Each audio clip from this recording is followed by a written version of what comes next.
you didn't know, there's a place where Kentucky football and basketball fans unite. Welcome to Big Blue Breakdown.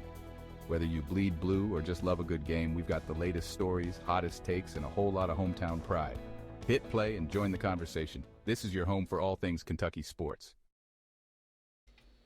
All right, what's up, everybody? Welcome into the Big Blue Breakdown. This is episode 56 here on the podcast. Thank you guys so much for tuning into this one.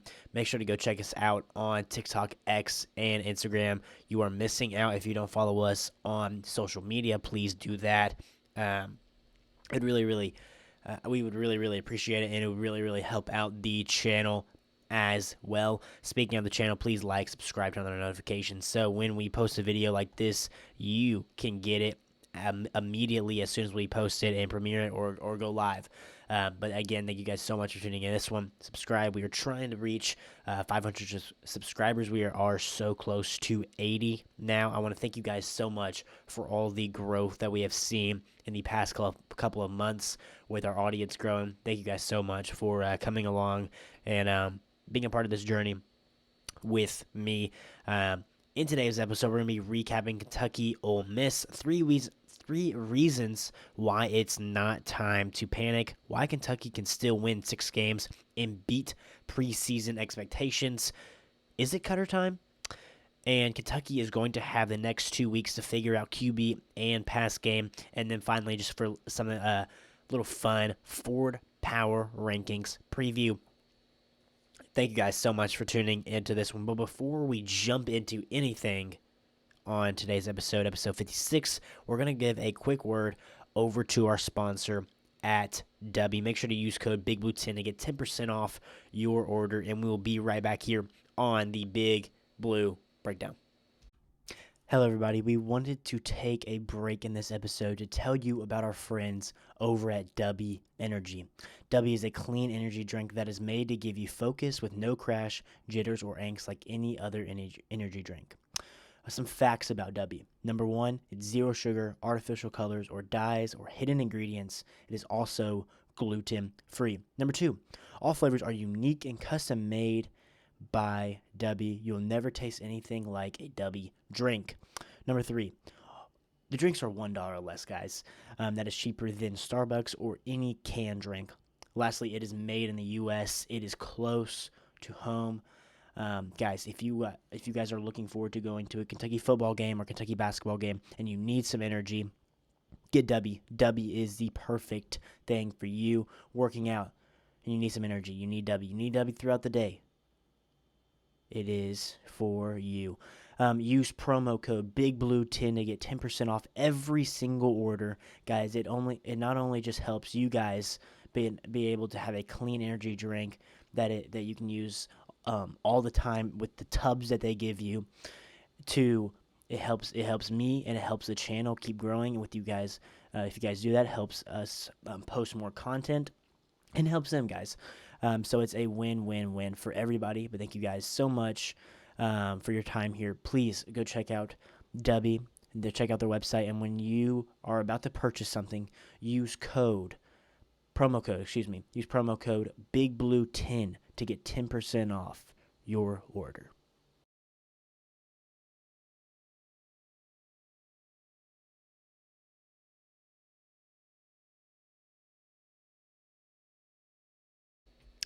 Alrighty, welcome back into episode 56, guys. Let's go ahead and jump into Kentucky Ole Miss.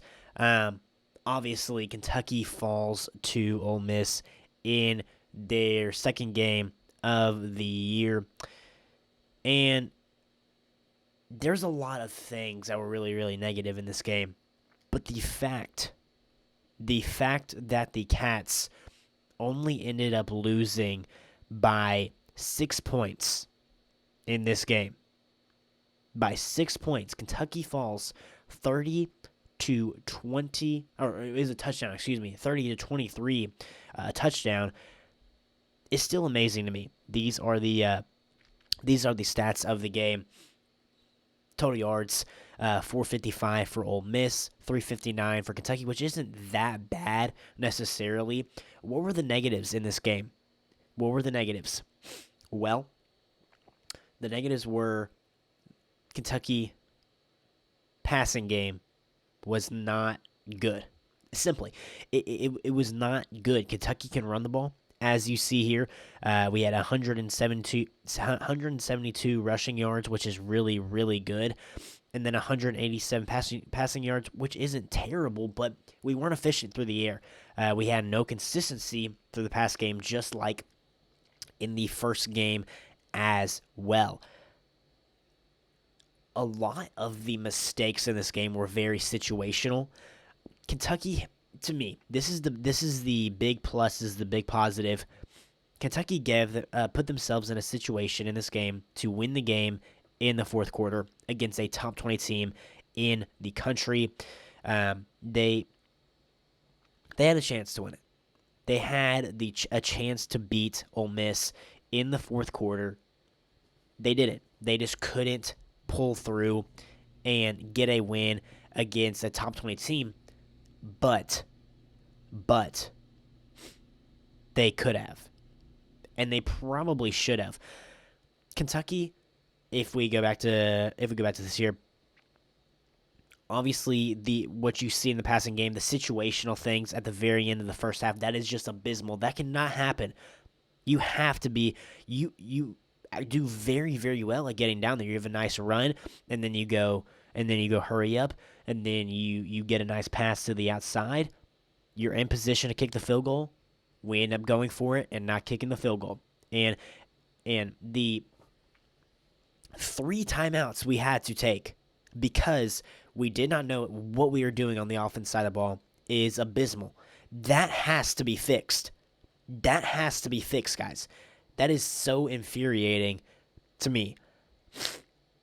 Your defense sets you up in such a good position throughout this game that you have to execute for them. You have to execute for them. I'm sorry for my stuffy nose here. I have allergies right now. That is just not helping this.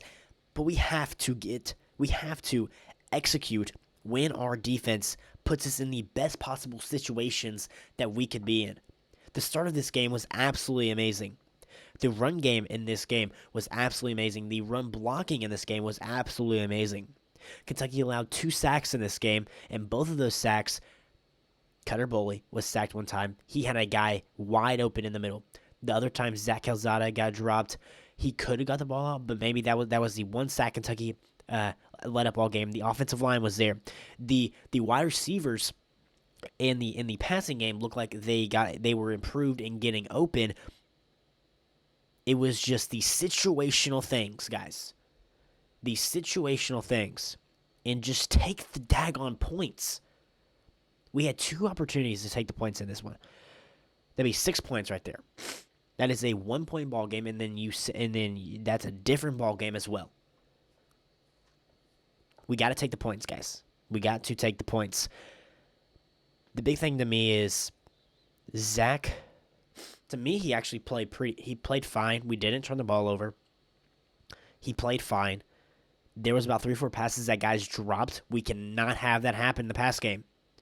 Everything is really good on our offense except for the pass game. And that boils down to some of the play calling.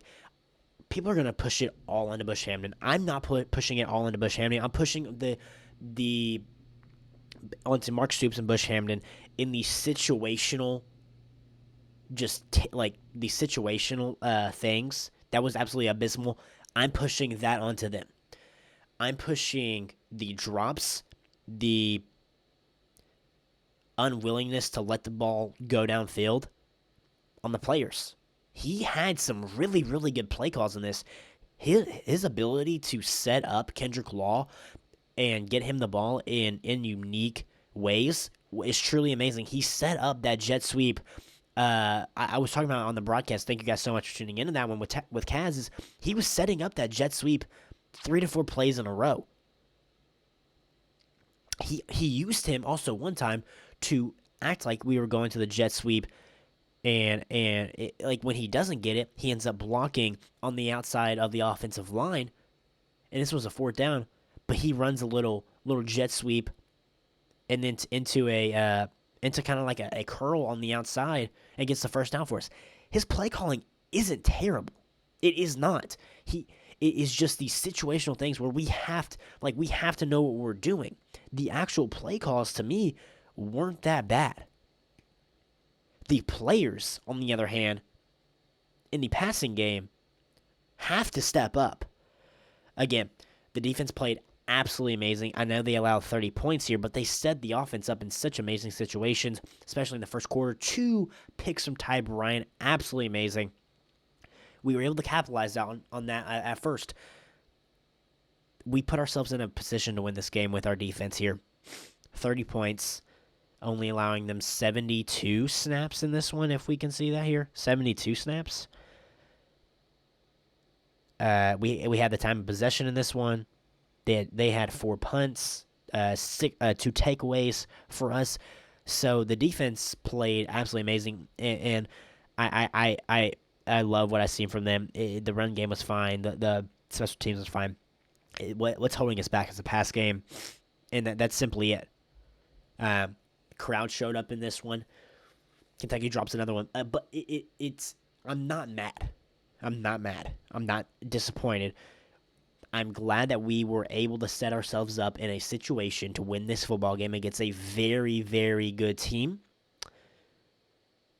I'm glad that our offensive line looks good. I'm glad our running game looks good. I'm glad the defense looks elite. I am not happy about the pass game. I'm not happy about the situational stuff where we have to know what we're doing, guys. We have to know what we're doing. Okay, so I want to jump into 3 reasons why it is not time to panic in the Bluegrass here. It is not time to panic, guys. Let me show you this. Here we go. This is credited to that SEC podcast. This is a graphic that they made here. SEC Mike, shout out to him, and SEC and a cousin Shane made this rushing yard leaders week 2. This is the show. This is reason number 1 why it's not time to panic. You have Dante Dowdell at number 7 in the rushing yard leaders in week 2, 185. And then at number 9, you have Seth McGowan at 171. So the Cats have 2 guys in the top 10 in rushing leaders, which is very, very good sign. At least, unlike last year, we can do at least something on the offense side of the ball. It's not where we don't have anything on the offense side of the ball. We have a very good and an established run game that can carry us for a long time, but then it gets to a point where the pass game has to step up. That's what we see in this. That was a perfect example in that Ole Miss game there. Perfect example. Perfect. This to me shows that we have the dudes in the running back room in Seth McGowan and Dante Dowdell. Seth McGowan had an absolute day against Ole Miss with I'm going to see if I can pull this up here. I think he had 2 touchdowns, I know for sure, in this one. Let's see if I can bring up Seth McGowan's stats here. I should have probably brought him up on, the screen, but let's see. Against Ole Miss, he had 15 carries, 93 yards. He had 6.2 a pop, 2 touchdowns, and an 18-yard run. He looked very, very good. The only bad thing that he did in this game was drop a bomb down a very nice pass from Zach Calzada that I think would have flipped a drive. But other than that, he produced. He's very, very good run blocking. And then Dante Dowdell, on the other hand, is our short yardage back. He can give you some burst at some time, as he has shown. We have 2 of some of the best running backs in the SEC. It's a really, really good 1-2 punch. That is reason why, number 1, why you don't panic, guys. That is simply why you don't panic there. Number 2, defense is elite. Defense is elite.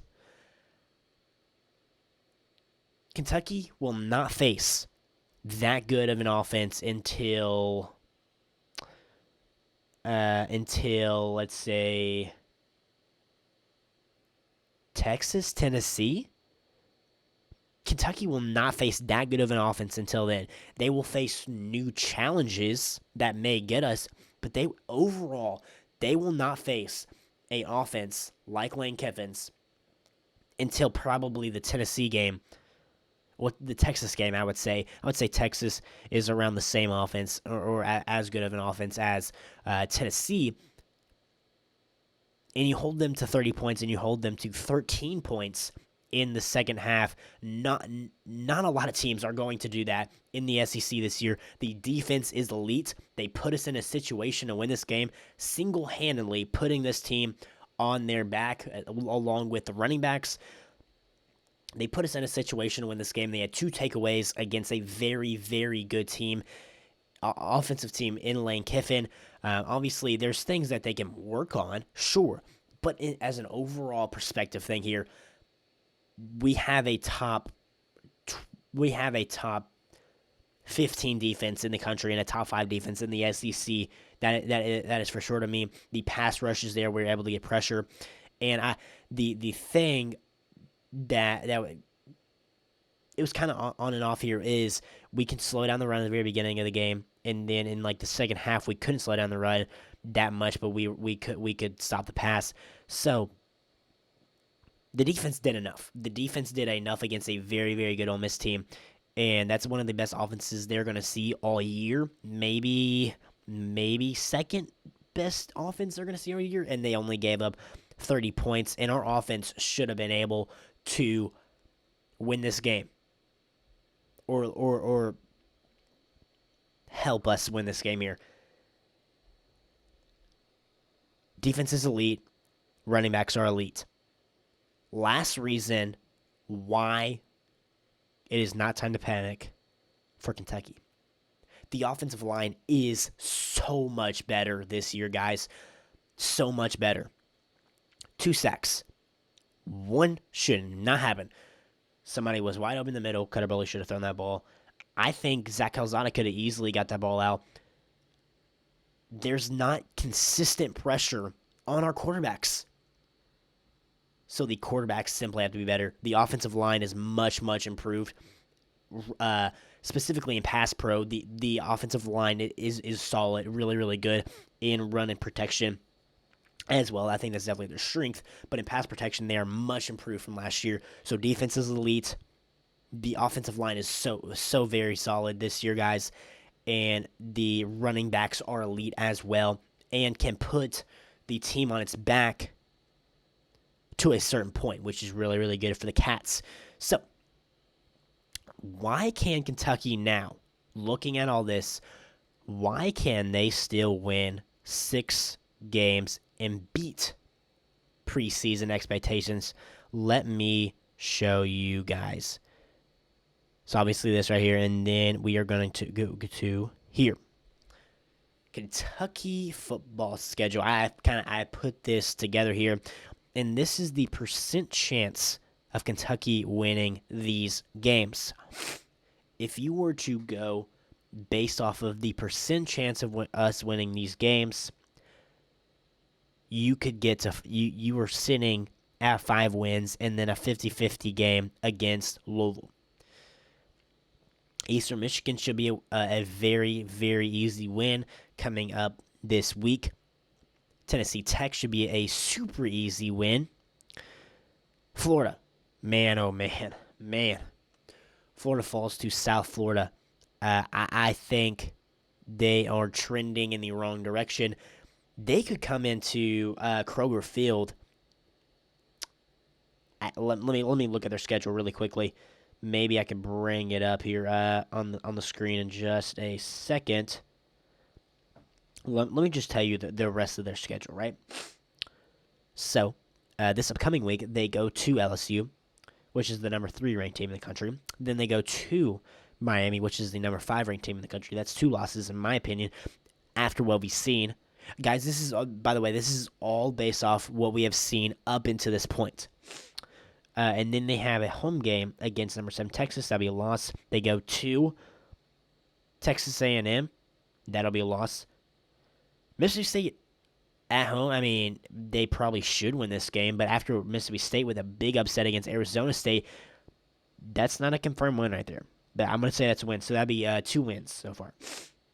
Georgia, loss. This team, realistically, the Florida Gators can be coming into Kroger Field sitting with 2 wins.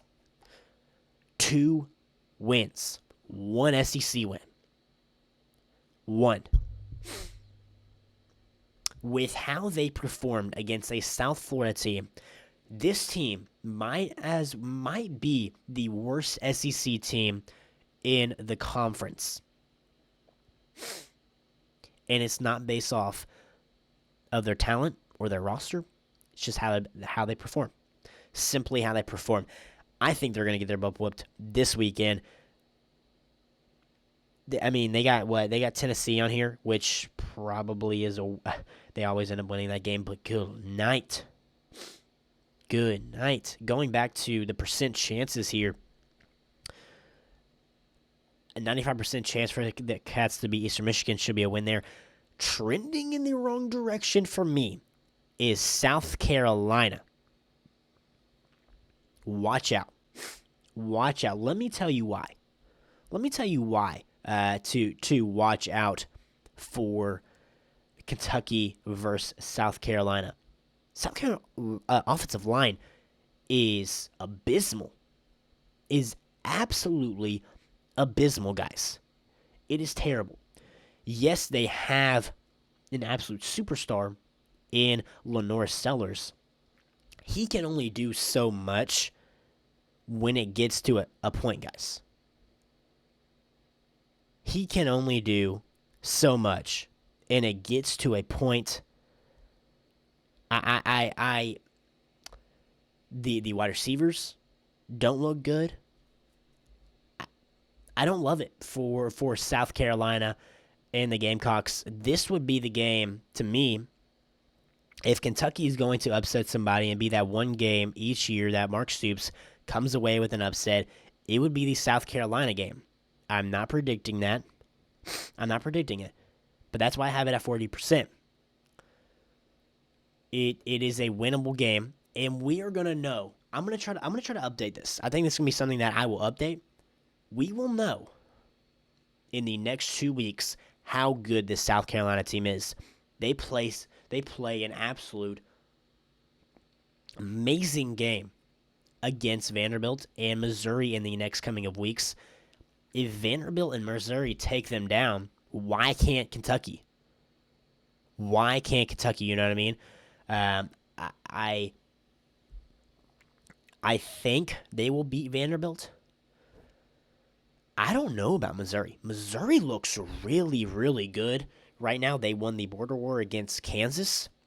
Looking at this game now, looking at how good our pass rush is this year compared to other years, I like the South Carolina game. I'm not going to choose to pick it right now, but I would say I have that at 40%, 25% for the Georgia Bulldogs because they are so daggone good at home, guys. It is unbelievable how good they are at home. Haven't lost there since, I believe, 2017 against South Carolina, and they got 30%. Texas could be kind of a sneaky one at home. 45% against Tennessee, guys. That is a very, very sneaky one I have at home that we usually play well. 40% against Auburn, kind of like the South Carolina one.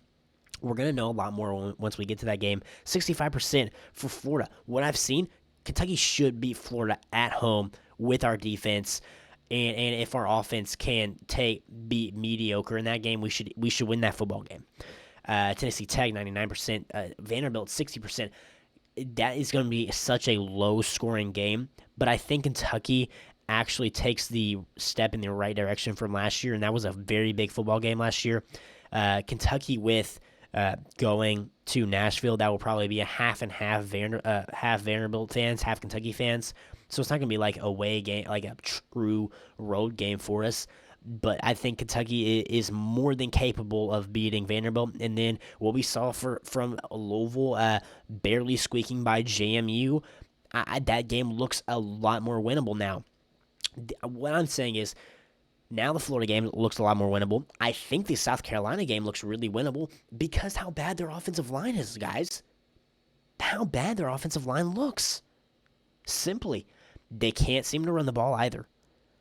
and the dudes have not stepped up on the outside. The reason that they beat South Carolina State by 28 points is because the special teams. Simply because of the special teams. That'll be the game that we would somehow pull off right now. I'm not going to predict it, but if we're looking at this, if I gave Kentucky the swing to Louisville, that is still 6 games right there. A win against Eastern Michigan, a win against Florida, Tennessee Tech. That's 4 games right there. Vandy 5, and then Louisville 6. Now, obviously, most of these are going to change, right? Most of these are going to change, but man, oh man, is it Cutter time? So per Mark Stoops, Cutter is definitely going to play against Eastern Michigan, and I'm happy because he deserves a chance. And can he? This is going to be something new. Can he provide the spark for the Cats? And also Zach Calzada is missing, I believe, today, and he missed today, and he's going to miss tomorrow because of the shoulder injury that he suffered. And Cutter looked more comfortable going into that Ole Miss game. He raises Kentucky's ceiling of how good he can be. He's got an absolute cannon. He's 6'5". He's got the potential to be a top 6, probably top 6 quarterback in the SEC. If I'm being honest, top 6 quarterback in the SEC.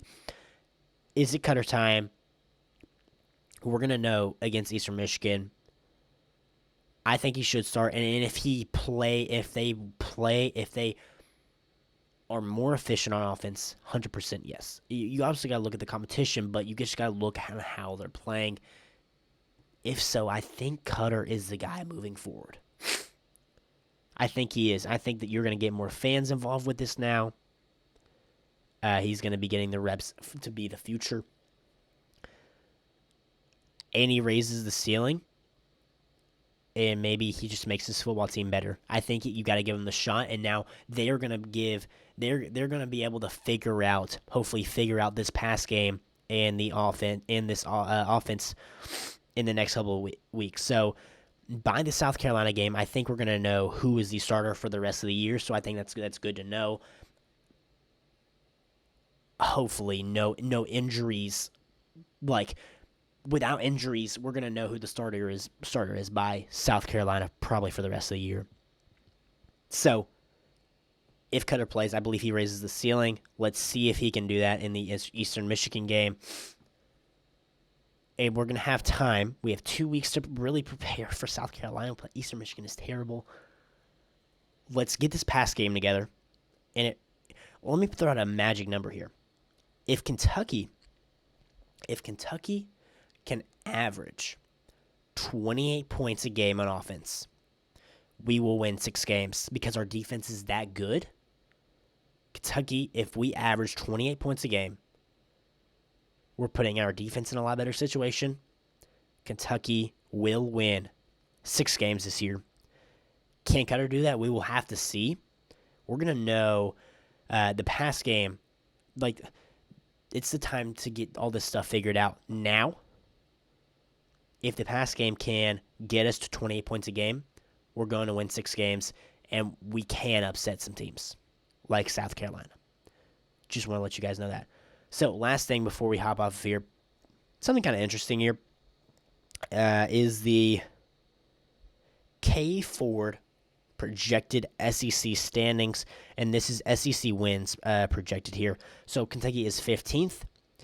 If we are able to move up this ladder, you should feel a lot better. If we're able to jump up above Vanderbilt and possibly South Carolina, that's good. Like, I'm going to come back to this. This is a really, really good chart right here.